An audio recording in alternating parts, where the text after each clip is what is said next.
Now what is up? What's poppin'? You know it ain't no stopping. It is your boy, the International Sensei, and welcome to the Entity Dojo podcast. Of course, keep it right, keep it tight, and above all, you must please talk to me nice. And now it is time to talk about the end of an era. Khabib Nurmagomedov, one of the hardest names to pronounce, but it is without any type of doubt that he is one of the greatest of all time, arguably the GOAT, man. This dude was a freaking mauler. I mean, improved vast leaps and bounds, which is just a mark of his greatness. Came into MMA as just a grappler. Couldn't punch worth shit. I mean, I watched some of his old fights. My God. I'm like, dude, if he would have got with the wrong guy around that time, his career might have been very different. But again, anytime I think of like careers or just the careers and just in life in general, I always go back to this like old Fort Minor song that I used to love. I used to even do my like karate form to it when I was young.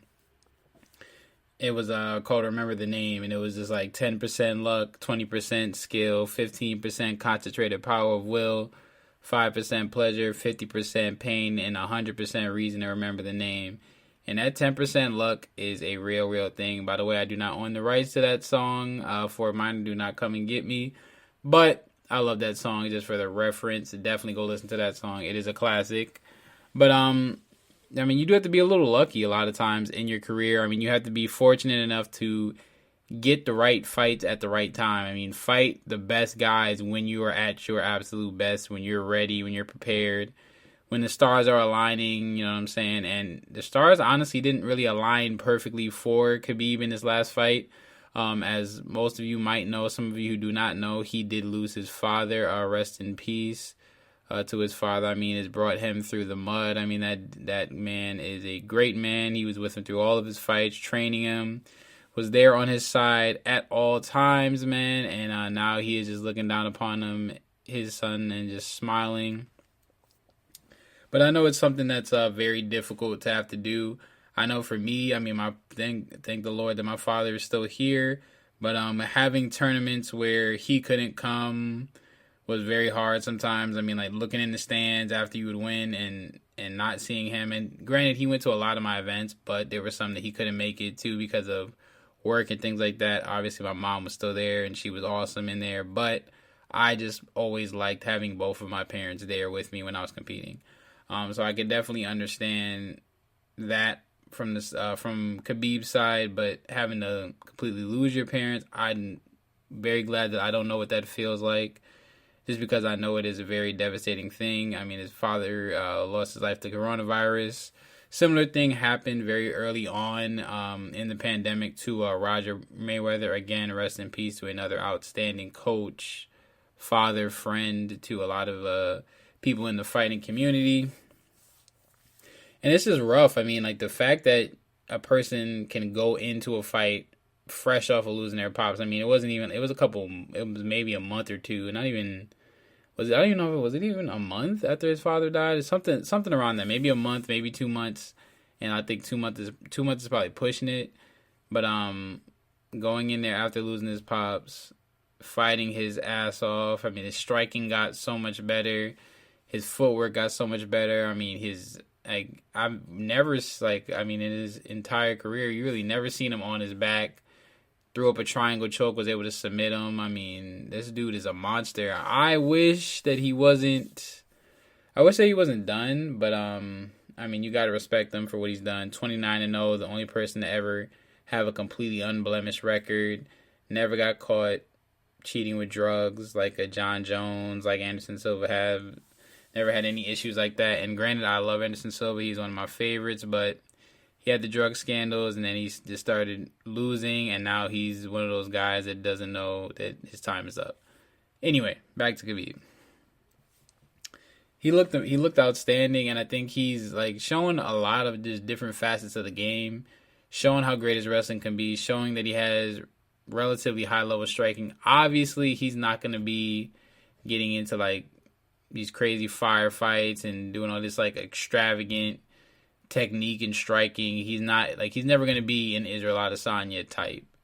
But then again, Israel Adesanya is not going to be a Khabib type. You know what I'm saying? So like, if both of them, let's just say in a perfect world, if both of them were to get to 29-0, if Izzy's still fighting, if he was able to get to 29-0, his wins are gonna look vastly different than Khabib. They're just two completely different fighters. What Khabib can do, Izzy can't do, and vice versa. But they're still both great. Sorry, I just keep going on fucking random ass tangents. But anyway, I think it's very poetic, honestly, just to have a win in Abu Dhabi, a place where Khabib is loved so much. I mean, the time was tailored to when he was going to fight. Prime time spot over there, an afternoon spot over here.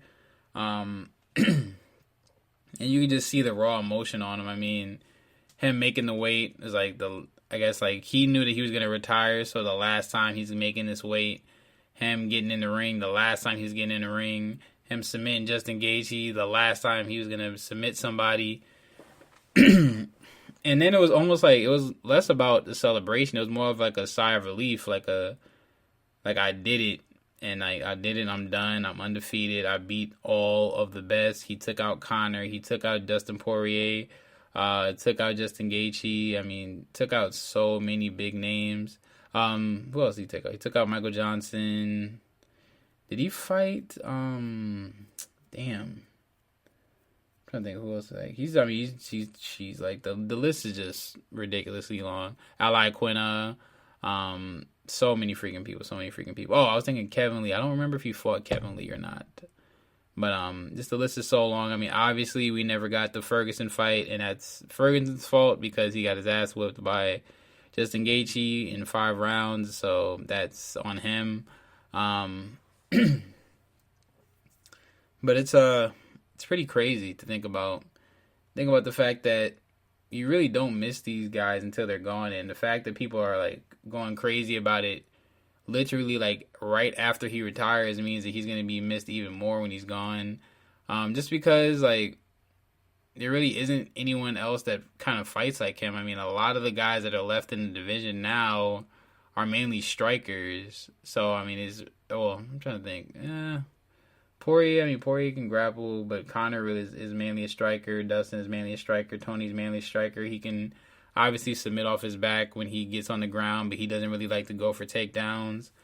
So there's not really like a ton of wrestlers, but I'm sure there's going to be someone coming up in the wings. I know Chimaev, but Chimaev is like a 170 guy, so